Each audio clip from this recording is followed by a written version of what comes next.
Thank you, Mr. President. Mr. President, I want to talk about the omnibus for a brief time before Senator Leahy has some remarks to be made. First of all, I think it's important, and I want to thank the chair and the ranking member of the Appropriations Committee and their staffs for their hard work to draft a sensible funding bill that I think really meets the needs of the American people. A bill that helps us move past the stalemate and disagreements of the past few years and do what the American people sent us here to do, and that is roll up our sleeves, work together, work hard, and govern.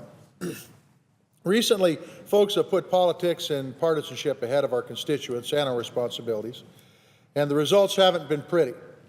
But thanks to Chairman Mikulski and Ranking Member Shelby and their counterparts in the House of Representatives, we now have a responsible bipartisan bill that we can work with.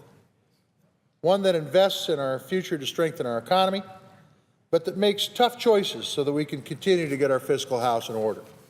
Approving this bill helps us avoid another round of devastating sequester cuts, avoid a government shutdown, and avoid some of the bitterness that is dragging down economic growth. In Montana, our seniors, our children, women, and civilian members of the military, to name a few, felt the sequesters cuts head on. Kids couldn't go to Head Start, the elderly couldn't get meals, women faced cuts to reproductive health programs, Defense Department employees were forced to stay home, and our military was dangerously close to being hollowed out.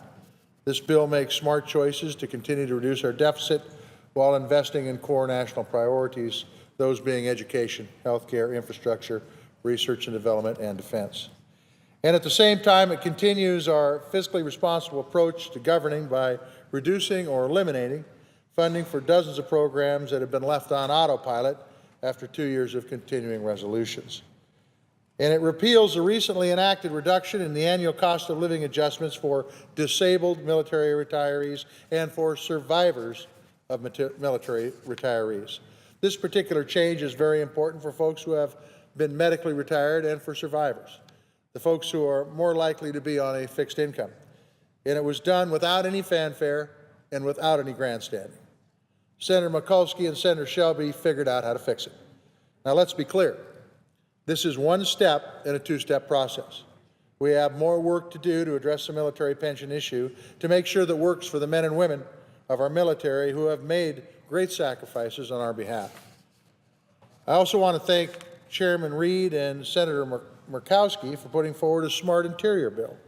By ending sequestration, we're able to make some real progress in Indian country and in protecting some of America's most unique landscapes. The interior bill increases funding for Indian Health Service, which is necessary. It increases funding for Indian education and for promoting good stewardship of our public lands. This interior bill is critically important to states like Montana, and it will improve the quality of life for folks on our 7 reservations, and it will create more tourism and recreational opportunities throughout Montana. I am concerned, however, by the absence of one measure.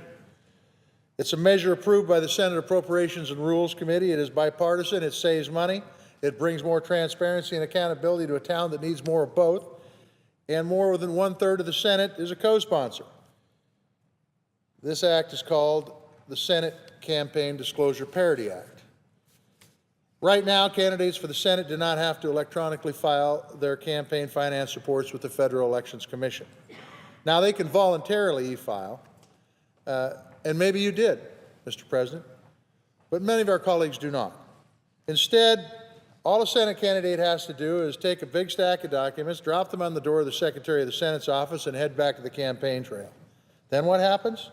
The Secretary of the Senate then sends the documents to the FEC, which spends time and money hiring contractors to put these reports online where they can be viewed by the public.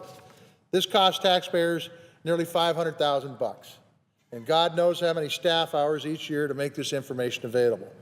But the biggest cost is to the American people, particularly to our voters, who have the right to know who is funding the campaigns of their elected officials. It's not as if I'm proposing a new idea, Mr. President. Candidates for the House of Representatives must electronically file their finance reports. Presidential candidates e-file. Yet the Senate is stuck in the dark ages.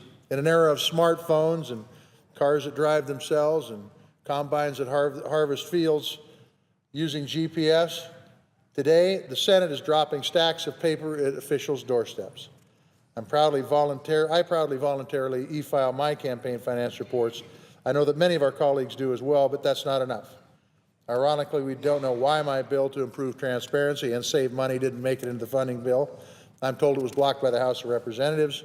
Now, a few folks over at the House are pointing fingers back over here. That's finger pointing instead of accountability, politics instead of governance. We can do better. Here in the U.S. Congress, we consistently demand more transparency from federal agency, and that's the right thing to do.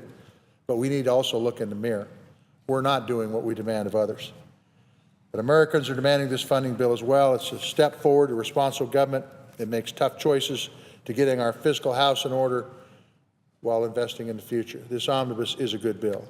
It puts our country on more solid footing. It delivers more certainty to small businesses so that we can count on them to grow and create jobs. Our constituents sent us here to find common ground. This kind of responsible bill is why we're here. So once again, I want to thank the chairwoman and the ranking member for their hard work in bringing this bill to the floor. I look forward to seeing its final passage. With that, I yield the floor, Madam President.